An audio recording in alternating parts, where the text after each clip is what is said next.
Skool, hey! Inside Skool, every day begin the year. Welcome to Inside Skool. Today, we're pulling back the curtain, looking past the surface of online communities. Exactly. We're not just talking about posts and likes. We want to understand the hidden architecture. The connections, right? How everything actually links together and gives a community its real strength. Precisely. And we're using a network diagram as our guide today. It visually maps out these underlying structures. Okay. Inside, the supplies are here. Come on inside to Inside Skool.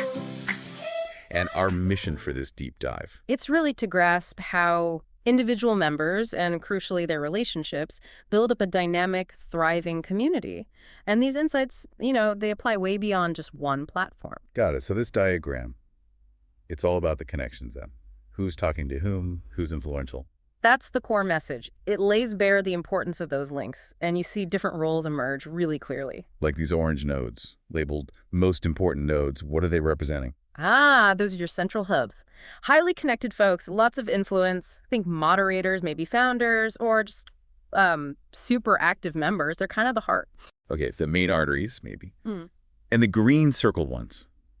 Node that are part of core network. Right. These are members who are really well integrated. They communicate frequently. They form that active core. They drive the energy, the day-to-day buzz. So they're the engine room, perhaps? That's a good way to put it. Then you have the blue and violet nodes more on the periphery. Less active, fewer connections. Yeah, potentially. Still part of the network, but maybe not as deeply embedded. They represent sort of untapped potential. And then, way out here in the top right, isolated nodes. Yeah.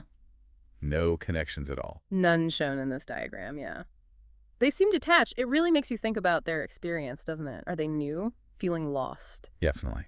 Mm-hmm. So, seeing this structure, what does it tell us about, actually building a good community?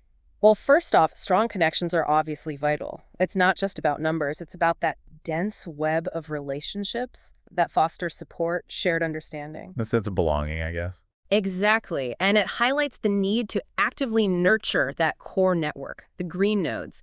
Their engagement keeps the whole thing dynamic. If that core weakens, the community could sort of lose its spark. It certainly could. But we also need to think about those on the edges and the isolated ones. Right, the blue, violet, and especially those disconnected ones. How do you bring them in? That's the challenge. It points towards needing intentional strategies, better onboarding maybe, personal outreach, events designed to connect people. Makes sense.